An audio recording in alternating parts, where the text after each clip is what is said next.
बोल बालासाहेब की जय, लक्ष्मी रमण गोविंदा।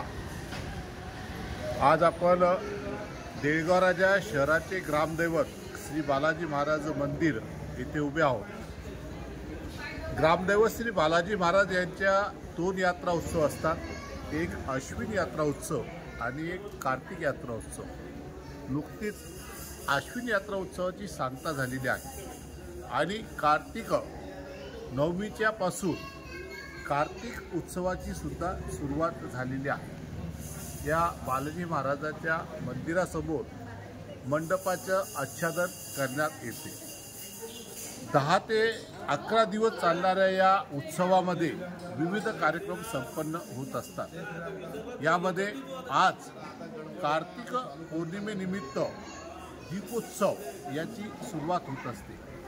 बालाजीच्या मंदिरासमोर माझ्या पाठीमागे आपण बघत आहात की येथे असंख्य दिवे हे लावत आहेत। बालाजी महाराजांचे जे भक्त आहेत ते भक्त या मंदिरामध्ये येतात। मंदिराच्या समोर दिवे लावण्याची एक परंपरा आहे।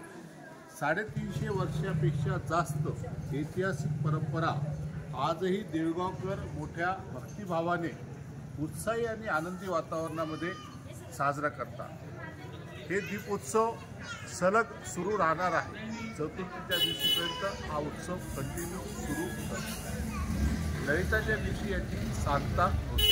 बालाजी महाराजांच्या मंडपाची ललिताच्या दिवशी संध्याकाळी 5:45 सांगता असते। त्यासोबतच दीपोत्सवाची सुद्धा सांगता येते। दररोज संध्याकाळी येथे असंख्य भाविक भक्त येथे येतात आणि मंदिराच्या समोर स्वेच्छेप्रमाणे वात आणि दिवा लावतात। वाती ह्या संस्थांच्या वतीने पुरवण्यात येतात आणि भाविक भक्त आपलं तेल किंवा वात घेऊन येतात आणि येथे लावतात। येथे दिवे लावल्यानंतर आपल्या मनातील जीही इच्छा असेल, मनोकामना असेल ती पूर्तीस जाते, इच्छा पूर्ती होते।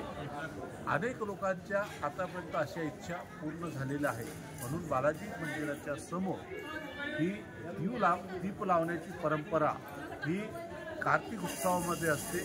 कार्तिक पौर्णिमेपासून याची सुरुवात होत असते। बोल बालासाहेब की जय, लक्ष्मी रमण गोविंदा।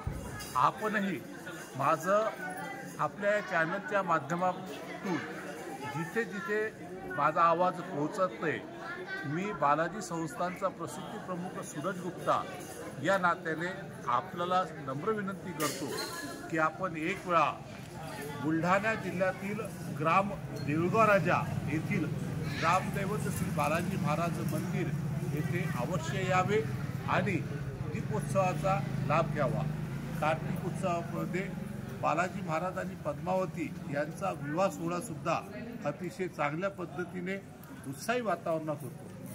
वेगवेगळे कार्यक्रम येथे होतात। उद्या सकाळी सूर्योदयी 56 भोगचा कार्यक्रम आहेत। याचा सुद्धा लाभ घेण्यासाठी भाविक भक्तांनी यावं ही आग्रहाची आणि नम्रतेची विनंती। पुन्हा भेटूया। बोल बालासाहेब की जय, लक्ष्मी रमण। जय बालाजी।